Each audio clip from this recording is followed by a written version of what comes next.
کر لیجئے کہ جو کوئی آ کر یہ کہتا ہے کہ اگر السنکھیک سماج مسلمانوں کی ایک سیاسی لیڈرشپ بنے گی تو اس سے فرقہ پرستی میں اضافہ ہوگا، میں ذمہ داری کے ساتھ کہہ رہا ہوں یہ لوگ جھوٹ بول رہے ہیں۔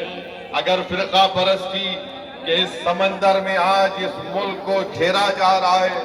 جگہ جگہ پر ہم کو نقصان پہنچایا جا رہا ہے، تو پھر اس کا ذمہ دار کون ہے؟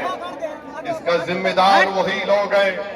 جو پچھلے 70 سال سے ملت مظلومہ کو یہ کہہ کر سلاتے رہے اور ان کو روکتے رہے کہ نہیں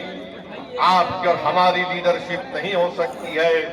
ہم کو نام نہاد سیکولر پارٹیوں کا ساتھ دینا ہے۔ بتائیے عزیز دوستوں اور بزرگوں، ہم نے 70 سال میں ہر کسی سیاسی جماعت کے حق میں ووٹ دیا، بتاؤ ہمارا کیا فائدہ ہوا؟ ہمارا کوئی فائدہ نہیں ہوا، ہمارا نقصان بہت زیادہ ہو گیا ہے۔ اسی لیے میں آج آپ سے پھر سے اپیل کر رہا ہوں کہ متحدہ طور پر آپ اپنے ووٹ کا صحیح استعمال کرتے ہوئے آنے والے اسمبلی اور ویدھان سبھا کے چناؤ میں مجلس اتحاد المسلمین کے امیدواروں کو آپ کامیاب کریے۔ یقیناً ہم بھی نہیں چاہتے کہ دوبارہ اتر پردیش میں بی جے پی کی سرکار بنے۔ میں نے پہلے بھی کہا اور آج بھی کہہ رہا ہوں کہ اگر کوئی ہم سے گٹھ بندھن کرنے تیار ہے بی جے پی کو روکنے کے لیے، تو اسد الدین اویسی آدھے رستے تک پیدل چل کر آنے تیار ہے۔ دوبارہ بی جے پی کی سرکار یہاں پر بنے، مگر یاد رکھیے اگر آپ یہ سمجھتے ہیں کہ نہیں سمجھوتا نہیں ہوگا،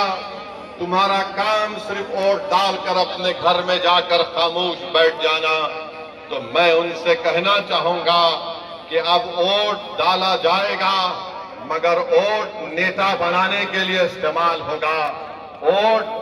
کسی پارٹی کو بچانے کے لیے نہیں استعمال کیا جائے گا۔ میرے عزیز دوستوں اور بزرگوں، اگر گٹھ بندھن ہوگا، الائنس ہوگا، عزت اور مان سمان کے ساتھ ہوگا، تو یقیناً اسد الدین اویسی اور مجلس اتحاد المسلمین اس گٹھ بندھن کے ساتھ کام کرنے کو تیار ہے۔ ہم پوری کوشش کرنے تیار ہے کہ دوبارہ بھاجپا کی سرکار اتر پردیش میں نہ بنے، مگر اگر آپ یہ سمجھتے ہیں کہ ہمارا کام صرف دری بچھانا ہے، تو یاد رکھو اب کوئی دری نہیں بچھائے گا، اب دری بچھانے کے دن ختم ہو چکے ہیں، چاہے وہ نوجوان ہو، چاہے وہ بزرگ ہو، یا ہماری عزتدار ماں اور بہنیں ہیں، وہ اس بات کو محسوس کر لیے ہیں کہ اب دری نہیں بچھائے گی، اب حق کی اور مان سمان کی لڑائی ہوگی، اب نیتا بنایا جائے گا، اب لیڈرشپ بنائی جائے گی، اور ایسا لیڈر بنایا جائے گا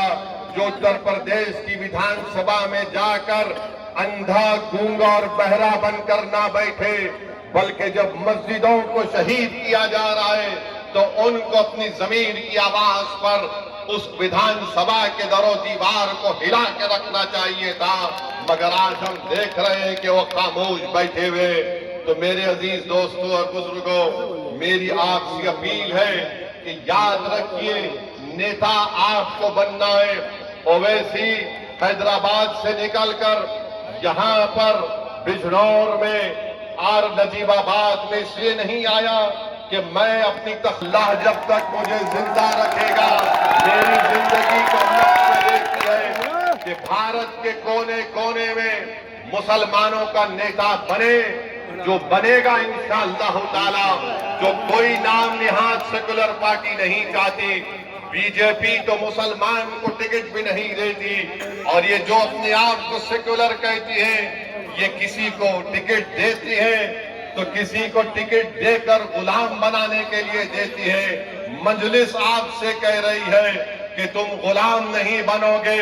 تم قائد بنو گے، تم حکمران بنو گے، تم غریبوں کی آواز بنو گے، تم مظلوموں کی طاقت بنو گے۔ یہ مجلس اتحاد المسلمین کا پیغام ہے۔ میرے عزیز دوستوں اور بزرگوں، میں آپ